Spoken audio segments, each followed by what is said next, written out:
Jackson, Mississippi. The latest on a Mississippi man accused of running a $100 million Ponzi scheme. All times local, 3:15 p.m. A Mississippi man plans to plead guilty in a fraud scheme that raked in more than $100 million. Arthur Lamar Adams waived indictment Tuesday in a federal court hearing in Jackson after being charged with wire and bank fraud.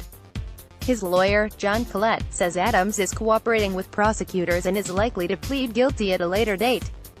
Adams could face up to 70 years in prison and up to $1.5 million in fines. Charges say the 58-year-old Adams took in more than $100 million from more than 250 investors in 14 states over 7 years. Prosecutors say Adams asked investors to loan him money, guaranteeing repayment at a high rate of interest.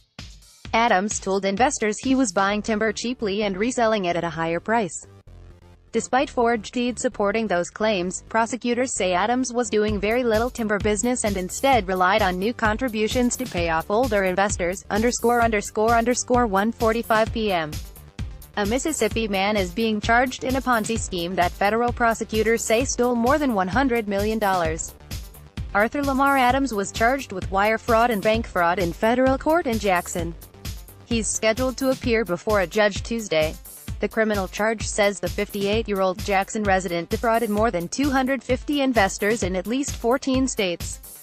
It says Adams told investors he was buying timber cheaply and reselling it at a higher price. However, prosecutors say Adams was lying, despite fraudulent documents supporting his claims. Investors would loan Adams' company money at a guaranteed interest rate for 12 or 13 months, with Adams relying on new investors to repay principal and interest to older investors. Federal court records don't list a lawyer for Adams.